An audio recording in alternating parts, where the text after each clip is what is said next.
Thanks. Welcome to House Call. I'm Dr. Brian McHugh. I'm here today with Dave Tuveson. He's the director of the Cold Spring Harbor Labs Cancer Center here at Cold Spring Harbor Labs. Thanks for visiting with us, Dr. Tuveson. Really appreciate your time. Um, I want to just give the audience a little bit of your background without kind of going too deep into it, but you started doing your BS at MIT, which has a whole, everyone thinks of as an electrical engineering school, but has a whole biomedical sciences arm to it as well. And then, correct me if I'm wrong on any of this, you went on to Johns Hopkins for your MD and PhD. Both those were at the same institution. Um, and then moved on from there to Brigham and Women's, where now an oncologist, hematologist has to do internal medicine training first, and then that's a residency for anyone listening, and then usually we'll do a fellowship in hematology oncology, and you went on to do that at the Dana-Farber Cancer Institute, correct? Correct. And obviously now you're here, and there's a lot of time in between. Your lab and your role here focus on pancreatic cancer research. Can you walk us through, and any students or residents who may catch the interview, what maybe two questions. One, how did you decide, okay, I'm not going into practice to just practice medicine. I'm going to focus on research, and how'd you go about that? And the second question, what drew you to pancreatic cancer? Well, good afternoon or evening, all of you, and thanks for watching. Thanks to Dr. McHugh for asking these questions. So I am a student of science and medicine, and always was since I was a little kid, Hmm. growing up in the Midwest, interested in why people got sick and if they could get better. Hmm. And I ended up matriculating to MIT for my undergraduate training. Mm-hmm. I studied chemistry and not engineering because I found chemistry the hardest. Yeah, for sure. And so I stayed there, and it was kind of the basic science before you get to biology. And Yeah. all of my friends were engineers, mathematicians, physicists, Yeah. etc. So it was a tiny group of us that were chemists. I enjoyed it a lot, and I also thought about being a chemist, becoming one. Mm-hmm. Had a terrific advisor named Barry Sharpless, who had a big influence on my life, and he's the only American ever to win 2 Nobel Prizes, Whoa. and he Okay. just won the second one last year Wow. for click chemistry. Yeah. But in any case, Barry knew that I was interested in human disease, so he said you should go to medical school. That's where you'll learn human biology. Uh-huh. And I learned about a scholarship that America has called the Medical Scientist Training Program. Yep. So it's a taxpayer-funded medical research program where you can matriculate to medical school, sit for a degree in medicine, and pursue a PhD dissertation. Yep. And I did that at Johns Hopkins in Baltimore, and that was a terrific exposure. And when I was there, there was this new disease that was killing everyone that we didn't understand very well. About 1 out of 3 people were dying from it in East Baltimore, and their immune system was just caving. Mm-hmm. And it became known as the acquired immune deficiency syndrome, Mm-hmm. for which we had no medicines. Yeah. And so I watched all kinds of people pass away from this, and it was terrible. And I thought, this is an area that needs help. Why don't I become a doc working on this? Hmm. And so after Hopkins, as you know, we go on and we train in waves in the American medical system. And as you're right, I went to the Brigham, which is a teaching hospital at Harvard, and had fabulous training in internal medicine. And when I arrived, they came out with something called triple therapy, and so people with HIV went from being on death's bed to living. Mm. In fact, living for unclear periods of time. In fact, now they live for decades and go back to their lives because the medicines are so good. And so it went from the biggest catastrophe one could work on to an area that was practically solved. Yeah. What I was left with as an inpatient intern at the Brigham were really patients with bad heart failure, for which we had no treatment, Yep. and cancer. Yep. And the cancer patients that I realized had the least we could offer them were pancreas cancer patients. Mm-hmm. And so it wasn't a scientific decision. It was really of a humanistic decision Yeah. that these were the patients that needed help. And when I asked questions, my attendings would say, don't ask questions about pancreatic cancer. Mm-hmm. Don't work on pancreatic cancer. You will just become depressed. Mm-hmm. There was little known about the disease, actually, and it was actually considered a rare cancer Mm. back in 1994 when I started training as an intern. Was that true? Like, were the numbers Yeah, well, lower back I then? Yeah. think, we didn't classify patients who are dying of cancer extremely well back then. Mm. And so there was a disease called cancer of unknown primary, Oh. which I would say today is a rare diagnosis, but back then was, kind of a category you could put someone when they had widespread cancer, but you could not figure out where it came from. Wow. And I think a lot of these patients actually had pancreas cancer. Mm. And we now know that about 50 to 60,000 patients a year get pancreatic cancer in this country, and about the same number pass away from this cancer in the country, showing you instantly that we're not really saving that many patients despite all of our efforts. So it's gone from rare and don't work on it to a disease that is very prominent. Mm-hmm. So in any case, the humanistic thing is what drove me into Got it. studying pancreas cancer. I asked around in Boston, was there a scientist working on pancreas cancer? The answer was no. Hmm. Um, That's remarkable. but well, again, this was 1994, Yeah. and we didn't know nearly as much about what causes cancer then, and therefore we couldn't have logical approaches about how to do something. The best scientists were studying leukemias, where you could get the samples from the patients, where you could identify the genes involved in leukemia, where you could actually develop drugs that would treat the leukemia. In pancreas cancer, we had no model systems. We didn't really understand the mechanisms of pancreas cancer besides, bad luck. And there weren't scientists actively pursuing it at the time. I was really fortunate because I found a scientist actually back at MIT who was interested in developing models for pancreas cancer. His name is Tyler Jacks, very distinguished scientist at MIT, and he took me under his wing. And he said he makes model systems of cancer. He listened sympathetically to my interest in developing one for pancreas cancer. And so we began. He began to support me as a place where I could come and work. And I was the first medical doctor in his lab of basic scientists, Right. and he reminded me of that from time to time. But in any case, it really got me going, and I really loved that re-exposure to MIT at a different time in my career. Sure. But at the same time, I was practicing oncologist at Dana-Farber. Yeah. Dana-Farber is a terrific cancer program in Boston, one of the premier ones in our country and the world, and I got just amazing training from the attendings there, like Bob Mayer and George Dimitri, Larry Shulman, etc. And they were terrific. They said, work on the hardest problems, find places to do it, and that's what I did. Yeah. And so that's how it was. The human need. Yeah. To me, that's what I'm interested in, the problems that aren't solved, the people who are sick and suffering who need more help. I never went into medicine as a job per se. Yeah.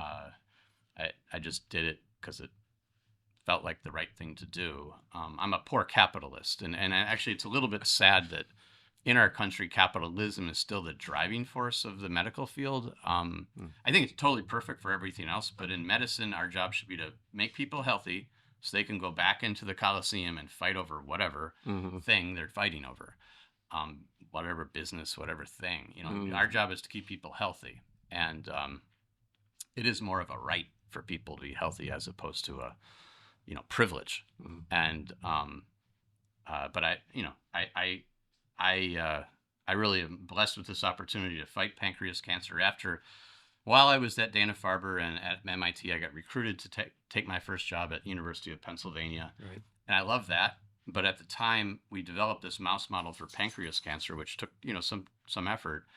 And I wasn't able to test medicines in this model because we had a patent in America called the OncoMouse patent. And the patent basically prevented us from taking important medicines and giving them to the mice because you needed a license from the drug company who owned the patent. Oy. And all the academic places were chicken of the patent. and you could find literature about how Harold Varmus fought it, and Huh. Ned Sharpless and Ron DePinto had a perspective on it. I felt the whole thing was just total nonsense, Yeah. and so I looked to treat my mice in Mexico and Canada and places like that. And while I was doing that, I came to Cold Spring Harbor for a symposia. Hmm. And you're going to think I'm going to say that then I moved here, but I didn't. I came to Cold Spring Harbor for a science meeting. I met Bruce Ponder, who's now Sir Bruce Ponder from Cambridge, Hmm. and he said, "Why don't you come to England? You can treat your mice with any drug you want. Help me start a cancer center." So that's what I did. That's pretty neat. Yeah, it's funny how life unfolds these opportunities, unexpectedly. Um, yeah, thanks for that background, Dr. Tuveson. So obviously want to get into kind of the latest breakthrough from your lab here at Cold Spring Harbor. And when I was reading on that, you had like a brief vignette in some pamphlet somewhere with this sort of terrifying analogy to skin cancer and going to a dermatologist routinely to kind of have your skin checked to make sure that these hopefully benign lesions stay that way. And you made the analogy to solid organ cancers like the pancreas, and saying, look, at any given time, any of us may have sort of these quote unquote analogous moles there that kind of need to be checked, almost like pre-cancers that are just incubating, so to speak. That sounds horrifying. Is that, could you say more about that? Yeah, no, Yeah. I'd be happy to. Um, well, we are all susceptible to developing cancer. All of us in this room, all of you watching this video. It turns out that we have many cells in our body that carry mutations that you would say that cell must be a cancer cell. It is true that we have precancer incubating in all of our organs all the time. And most of the time, the precancer never gets enough steam to turn into a real cancer. Mm-hmm.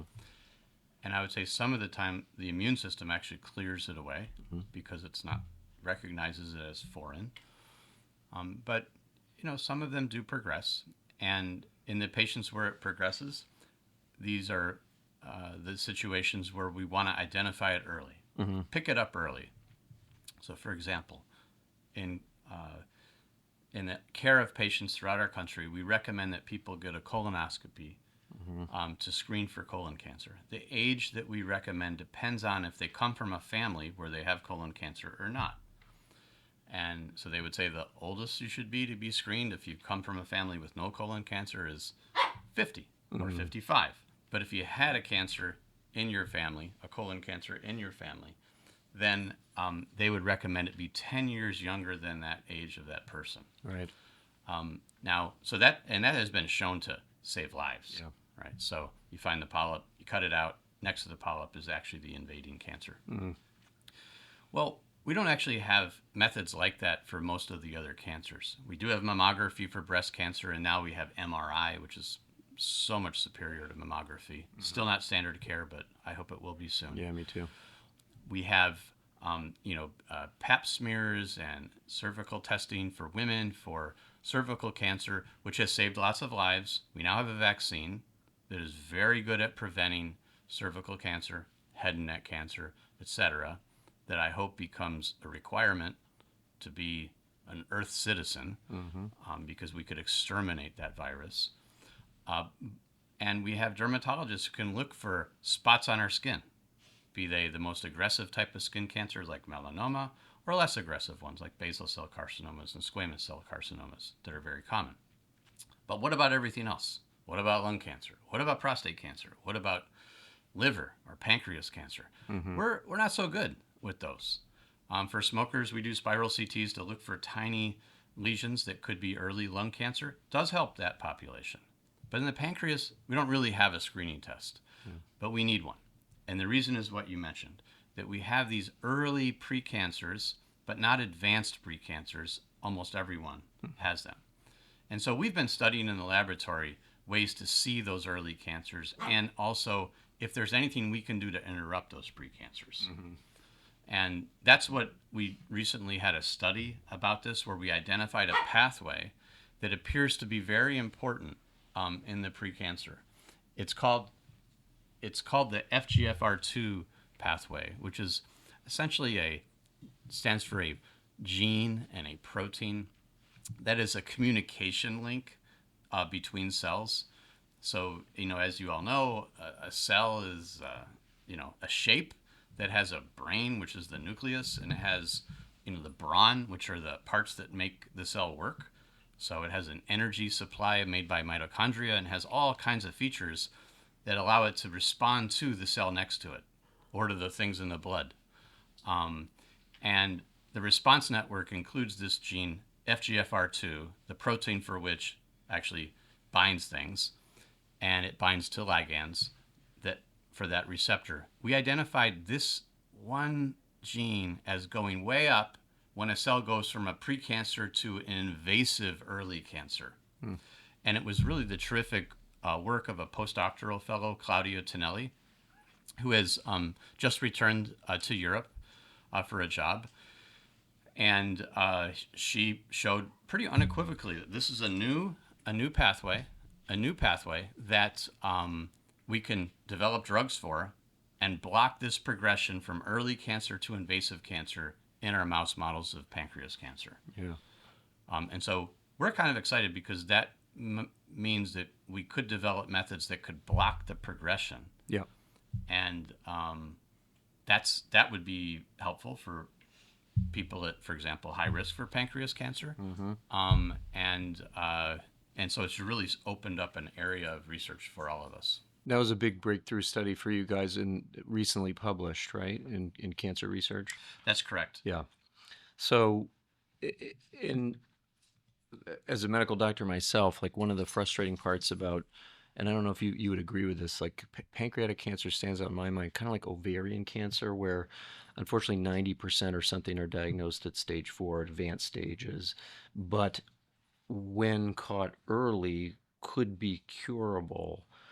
And is the next step, especially based on your this recent finding, not like a screening technique of some type?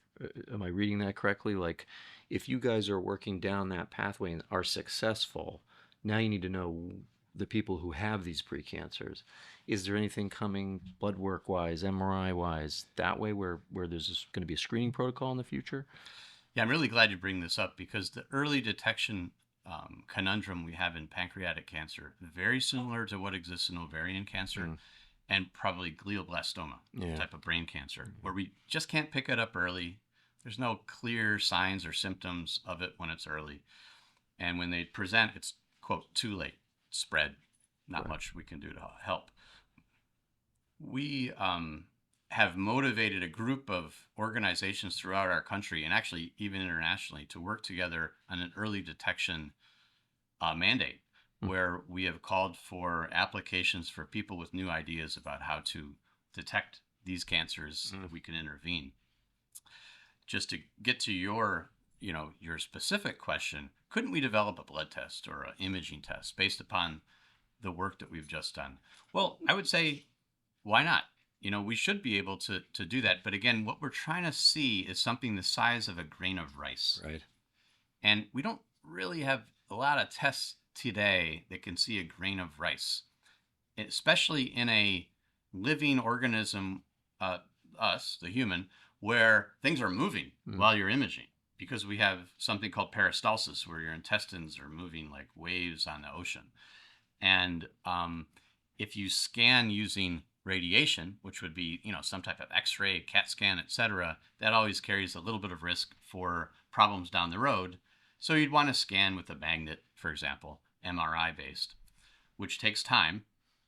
And if you have something that takes time and you have the motion of the intestines, which is going to make the pancreas move, you're in a tough spot. And so what we really need are inventions. We need people to think differently about how to see a grain of rice that's bobbing on the top of the ocean.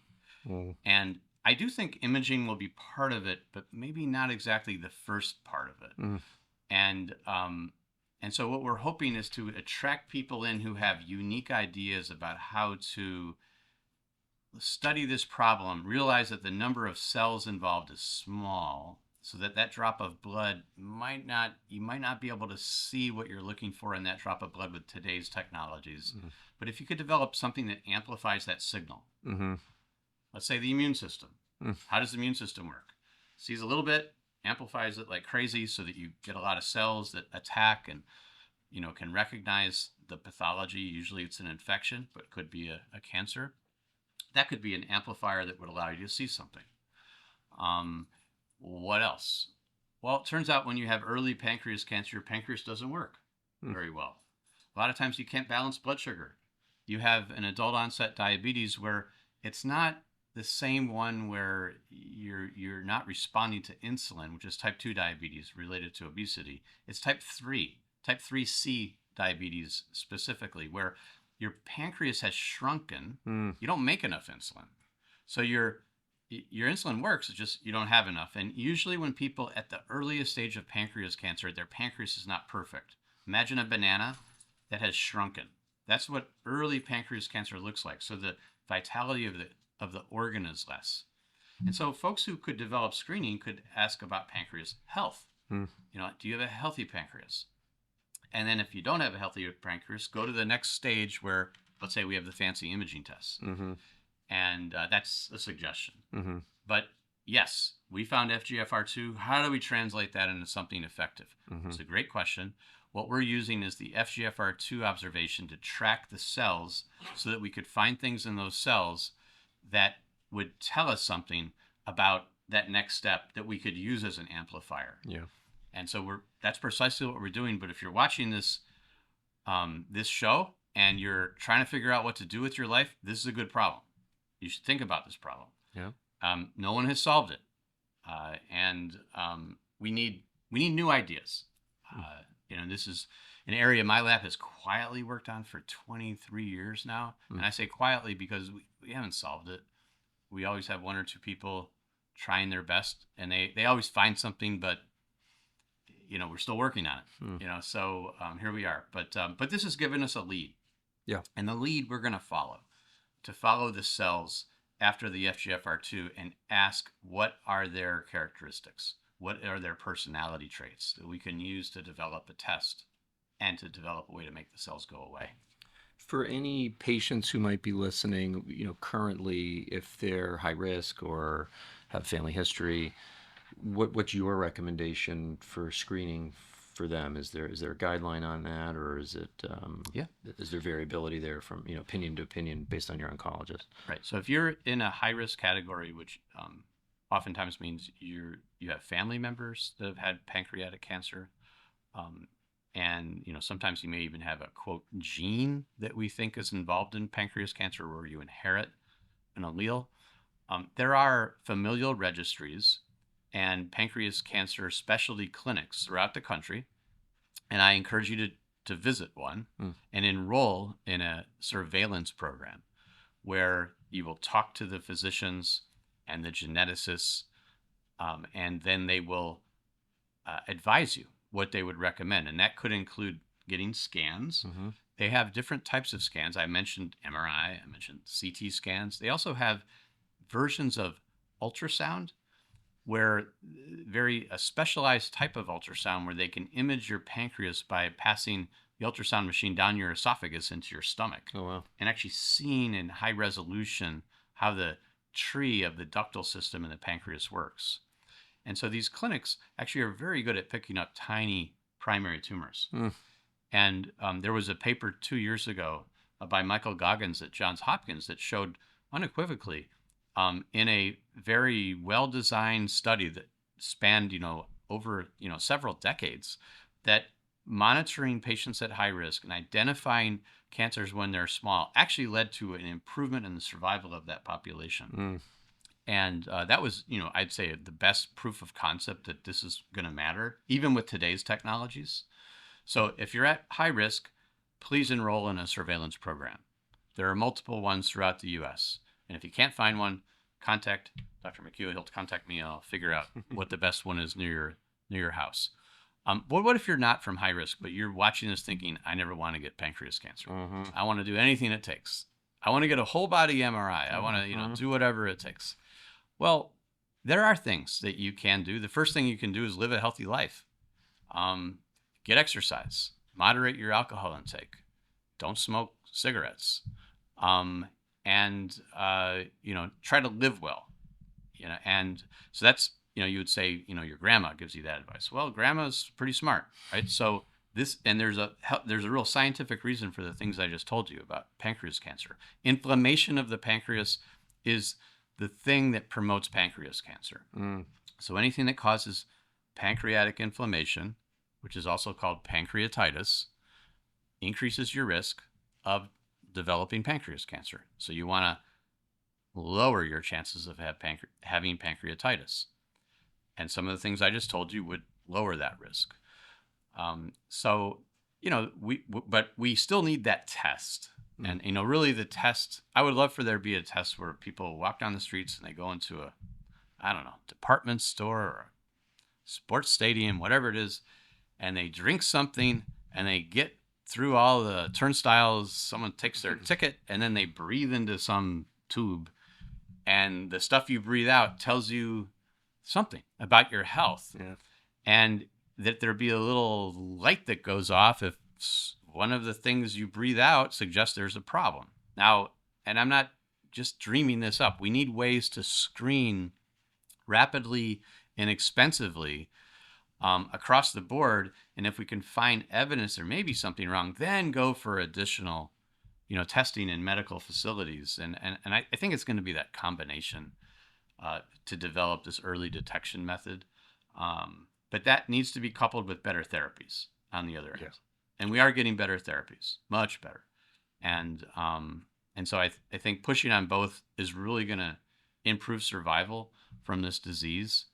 And if you're a patient out there, your support over the last few decades, by number one, being a taxpayer, number two, by being informed, and number three, supporting foundations that support pancreas cancer research, like the Les Garden Foundation in New York, like PanCan in California, and like the local hospitals and health networks where the doctors and the scientists are working. Now, you're talking to me from Cold Spring Harbor Lab, which is a think tank campus in Long Island, and we work with health systems like the Northwell Health system, where I work with Rich Barakat, who runs the cancer service line there. And it's been an amazing, adventure for us as basic scientists to work with physicians. Now, as you heard, I'm a physician too. And so I can talk to doctors anywhere, anytime in this country or others about what's going on. And this is one of the most exciting times to be a pancreas cancer researcher. It is, I would say, an optimistic time should you find yourself a pancreatic cancer patient, because there are things we can offer you. There are clinical trials available, which we didn't have even a few years ago. Now, a clinical trial is a test. It's a test of asking, do we have something better than what's available in the past? Again, not all of the ideas turn out to be positive. So what we've been trying to do is move things faster, so that instead of just playing at one table, you play at 10 at once, so that you have a better chance of hitting, of actually finding something that will help you. And so again, the new therapy idea and new therapies for you, I think, are going to be part of this new push forward. The revision of the federal government wants us to move faster. I want us to move faster too. I want to be out of a job. I'm not. And so if any of you can figure out a way for me to be out of a job, you can come and work with me anytime. Yeah. And so again, it's an exciting time for researchers. There's optimism if you're a patient, but we now have to work together so that we can answer these questions.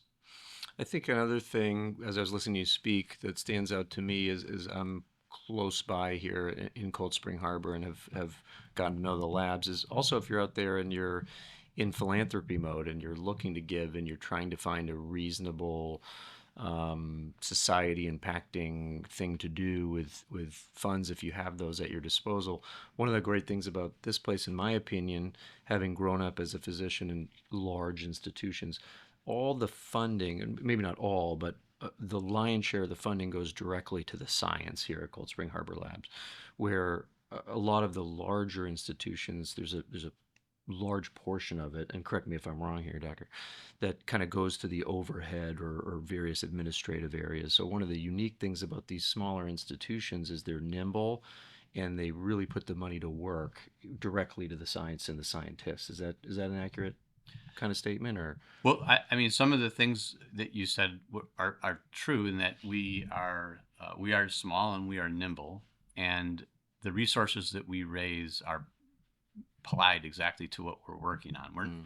Our business is our business model is to make discoveries and develop knowledge. We don't really have a product otherwise. Yeah. Um, the conversation around indirect rates at the level of the federal government is a little bit confused in that the indirect rate evolved over the last 4 or 5 decades, Mm. and it's to pay for the infrastructure required to do the research. And so this could be the regulatory affairs we need to follow in order to conduct research. Um, and those regulations have actually gone up a lot over the last 10 years. It could also they also can defray the costs of all the things that you see at a laboratory, like the computer infrastructure, the legal infrastructure, the libraries, all of these things. Yeah. I think that there's a little bit of a misconception in Washington that there's waste and fraud and abuse in academia. Mm. And it stems back to that event that occurred at one university where they figured out that federal grants were paying for the cedar, the cedar lined walls of somebody's office. And Right. I said, no, this is, we're audited all the time. This is not the case, Yeah. So actually, but we are small, we are nimble. That is 100% correct. And we exist only to answer questions. Yeah. We are here to help every university and hospital in the country, and we're trying to do that by working on problems relevant for patients. Yeah. And it is true that we are in a tough spot right now because the government is talking about not just reducing indirect costs, which ultimately will affect direct costs because it means you can do less research. But the second part is they actually want to cut the whole budget by at least 40%. So that means 3/5 of what you did before you can do. Mm-hmm. And, I mean, that's like, what if you had a football team and you said, okay, I'm not going to have offense, defense, and special teams. Everyone on offense is going to play either defense or special teams also. Right. Yeah. You could do that in high school. Yeah. Where, the competition is no big deal, but you can't do that in the pros. Yeah. We're the pros. Yeah. So if they suddenly, cut by 40%, I worry the product won't be as good. Mm-hmm. And it's not to whine. It's just, we're here to help the taxpayers. We're here to help the population get healthy. Yeah. And I have spent time in Washington. You can cut this out of the script if you want, but I've spent a lot of time in Washington in the last few weeks. I have no problem with balancing the budget. And my approach is balance the budget by having the healthiest population. Mm-hmm. Have the healthiest population by having the best way to keep them healthy so they can keep working. Mm-hmm. Then they'll pay taxes. Mm-hmm. And then the communities will be stronger. And the investment on health is 1% of the total budget. Total budget's $5 trillion. The investment on health is $50 billion. Okay. Mm-hmm. And when I say that, I mean the NIH. And the return on the investment is 2.5-fold. Yeah. So that's already been modeled by all kinds of economists. And so I worry a little bit if you go after that part, which could actually keep your athletes stronger, your citizens healthy. I don't think the product will be as good. Mm-hmm. I honestly don't. It has nothing to do with all the social issues that people are talking about. This is just pure logic. Yeah. And so I've talked to, on Long Island, our Republican congressman. Yep. They're interested in having a healthy population. When I show them a map of Long Island about hotspots of cancer incidence and mortality, they're not happy. Mm-hmm. They don't want hotspots in their district, and they shouldn't. Yeah. Well, we're going to have hotspots if we don't continue to double down on understanding why we have, areas where people are not doing well with various types of cancer, including pancreas cancer. Yep. And reaching out to those populations to educate them about how to prevent, how to be screened, and where to go if you are to get this cancer. So this is not a Republican or Democratic issue. This is a human issue. And I really feel strongly that we have confused things. And I understand people are impatient. Me too. I want to be out of a job. And I'll be out of a job if we can solve some of these problems. And so I would suggest politely that we continue to dialogue about what's the fastest way to have those solutions for bad illnesses. Hmm. And hopefully we can work with the American public and our elected officials to come up with the best strategy for that. Sorry for my soapbox. No, I liked it. We want to be mindful of your time, Doc. Thank you so much for having us in and talking with you. I think this was very enlightening for a lot of our audience, and I learned a lot personally just as another physician. Well, thank So you for doing this. appreciate it. Yeah, definitely.